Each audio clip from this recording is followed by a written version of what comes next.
Olá! A partir de agora, você é nosso convidado a acompanhar uma conversa com a senadora Vanessa Graziotin. E o nosso tema, economia e política. Assunto, aliás, que atravessou 2015 inteiro e já entrou em 2016.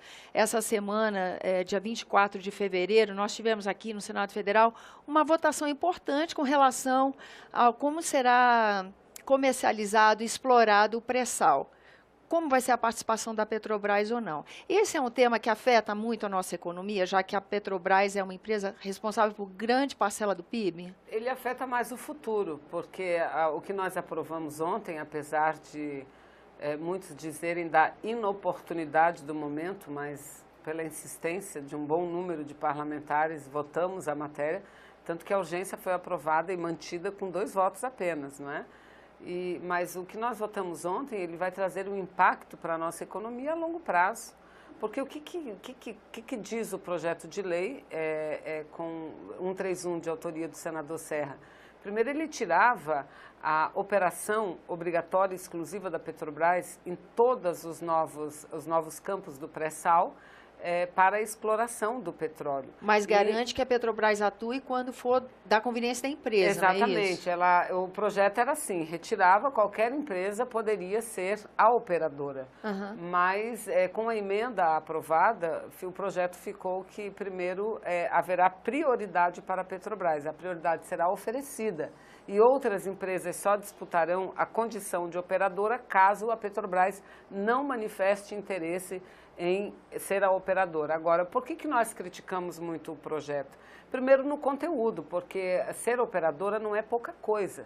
Ser operadora de uma atividade de extração, produção de petróleo é algo fundamental, porque é a operadora que define tudo, que desenvolve a tecnologia, que define a plataforma, que define a sonda, tudo, absolutamente tudo. Os outros parceiros, eles são apenas parceiros, eles não têm poder de decisão. É assim na legislação internacional no mundo do petróleo, nesse setor, nessa atividade. Então, ser operador é muito importante.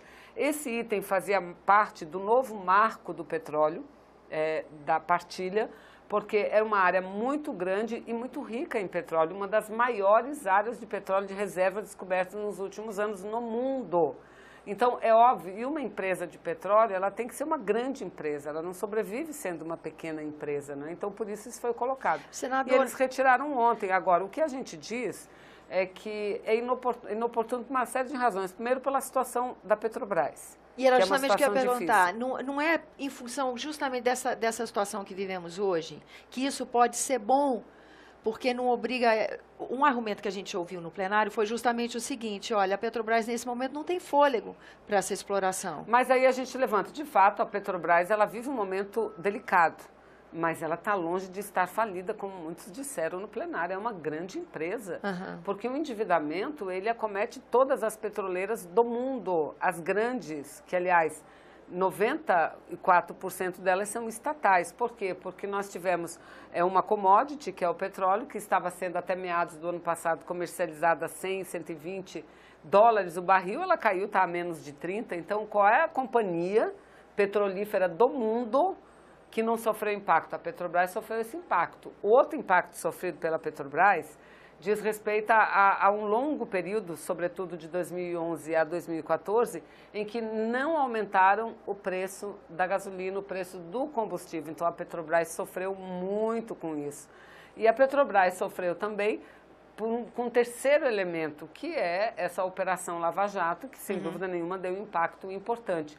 E há um quarto elemento ainda que diz respeito ao câmbio. Então, o endividamento da Petrobras elevado, só no ano passado, do segundo para o terceiro trimestre, ele pulou em 30%, ele aumentou. Então, imagina, se amanhã o dólar, que hoje é R$4 em média, o dólar está a R$4, se amanhã ele cai para 2, o endividamento da Petrobras vai cair muito também. Então, a Petrobras vive um momento delicado.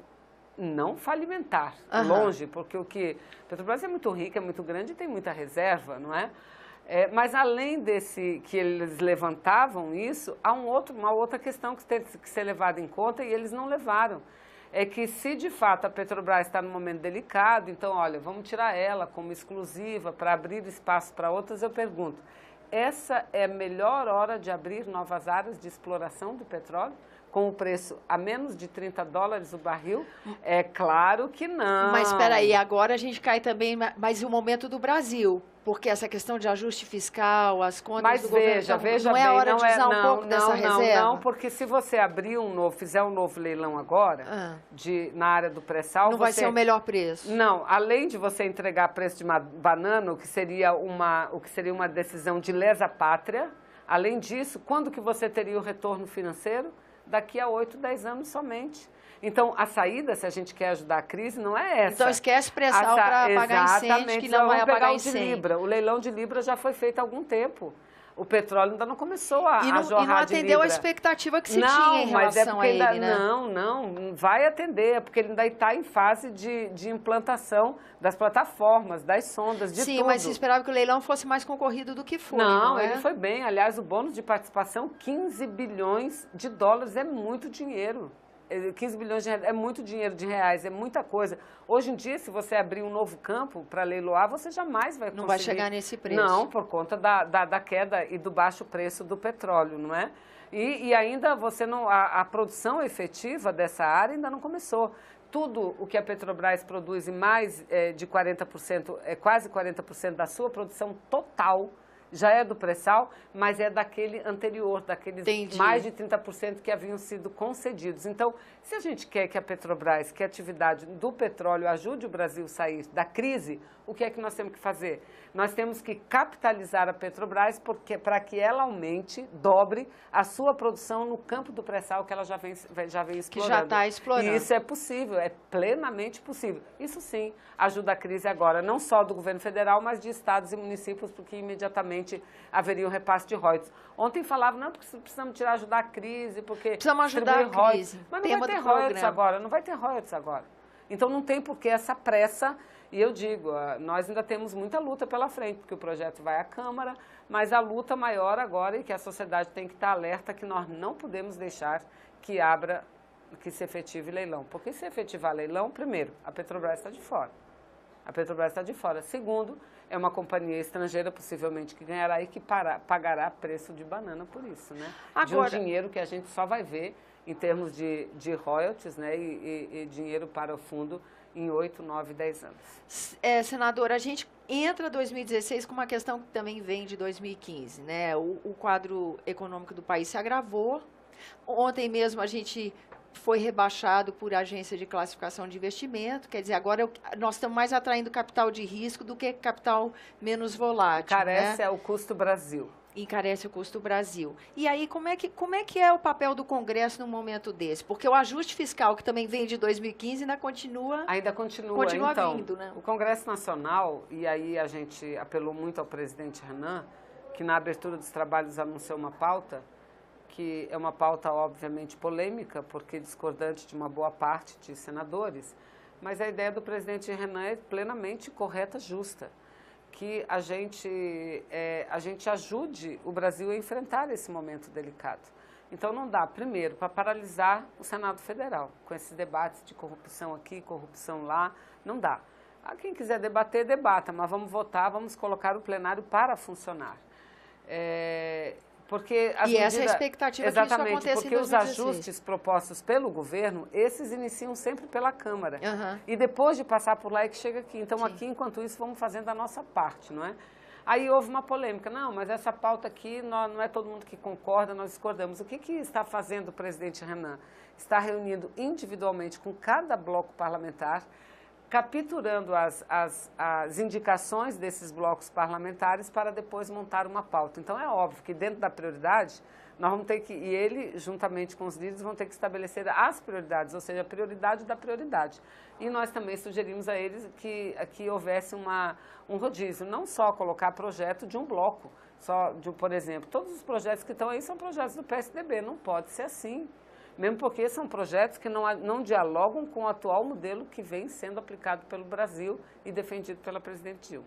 E a expectativa é positiva nesse sentido de que o Senado consiga se articular, eu acho consiga que sim, votar? O presidente se mostrou muito aberto de fazer esse rodízio, não é? Nós entregamos as nossas prioridades, nós achamos que temos que seguir com projeto que criminaliza o enriquecimento ilícito, com um projeto que tributa as grandes fortunas. O governo diz, mas não tem muito dinheiro, mas todo dinheiro que entrar é correto, é bom, ajuda no enfrentamento da crise. E questão de fiscalização, de evasão, sonegação, então, algum projeto nesse sentido? Criminalização da sonegação fiscal também, que é um absurdo. A gente já viu que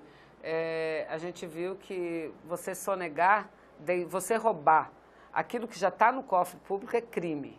Mas você deixar ilegalmente de abastecer o cofre não é. Então, é um equívoco isso. É um equívoco. Eu que estive lá na CPI do CARF e vi o quanto isso é danoso para a economia brasileira. Em torno de 1,4 trilhão de reais o Estado brasileiro deixa de arrecadar. 1,4 trilhão já de reais. É grave, agora num momento como esse, né? Exatamente. Então, isso é muito grave. A gente tem projetos que dialogam mais, tem alguns tramitando e tem uma comissão, que é bom lembrar, uma comissão de alto nível, que foi montada com técnicos, tributaristas, juristas, montados pelo Senado, por proposta do presidente Renan, que está também estudando um conjunto de medidas para apresentar em forma de projeto ao Parlamento brasileiro. Senadora, muito obrigada pela sua presença aqui no Obrigada. Argumento, e a você que nos acompanha, eu agradeço a atenção, lembrando que você é o nosso convidado a fazer sugestões e críticas ao trabalho da TV Senado. E para isso é 0800 61 22 11, que é uma ligação gratuita. Agora, quando você quiser rever esse ou outros nossos programas, senado.leg.br/TV. Até a próxima.